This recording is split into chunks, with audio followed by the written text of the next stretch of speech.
একদিন আমি আমার পিতাকে জিজ্ঞাসা করিলাম, হে পিতা, নবী করিম সাল্লাল্লাহু আলাইহি সাল্লামকে কেন আখিরি নবী বলা হয়? কেন মহানবী বলা হয়? কেন নূরের নবী বলা হয়? জবাবে তিনি বলিলেন, হে বাচা, এত বড় প্রশ্নের উত্তর তো আমার জানা নেই। আমার ক্ষুদ্র জ্ঞান হতে যতটুকু বুঝিতেছি যে নূর অর্থাৎ আলো।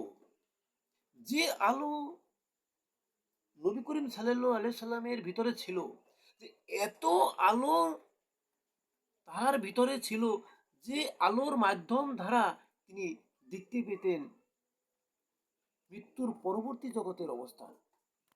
তিনি দেখতে পেয়েছিলেন মৃত্যুর পরবর্তী জগতে মানুষ ধ্বংস হয়ে যাচ্ছে। তিনি দেখতে পেয়েছিলেন মৃত্যুর পরবর্তী জগতে মানুষ বিলীন হয়ে যাচ্ছে।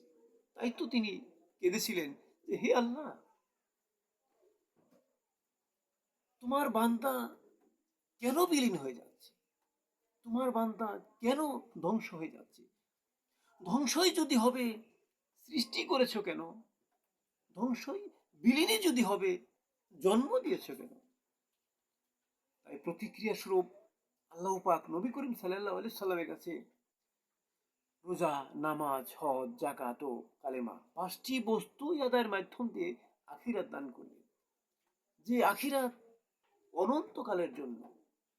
এই দুনিয়া যেমন অনন্তকালের জন্য, ঠিক তেমনি আখিরাতও আল্লাহ পাকের হুকুমে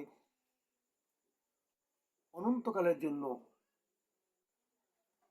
এই বিশ্ব জগতের মালিক যেমন মহান আল্লাহ পাক, তাই তো আমরা আল্লাহ পাককে মহান হিসেবে নির্ণয় করে থাকি। ঠিক তেমনি মৃত্যুর পরবর্তী জগৎ, আখিরাতের জগৎ, যে জগতের মালিক আল্লাহ পাকের নির্দেশে আমার মহানবী সাল্লাল্লাহু আলাইহি সাল্লাম, তাই তো আমরা তাকে মহা হিসেবে নির্ণয় করে থাকি।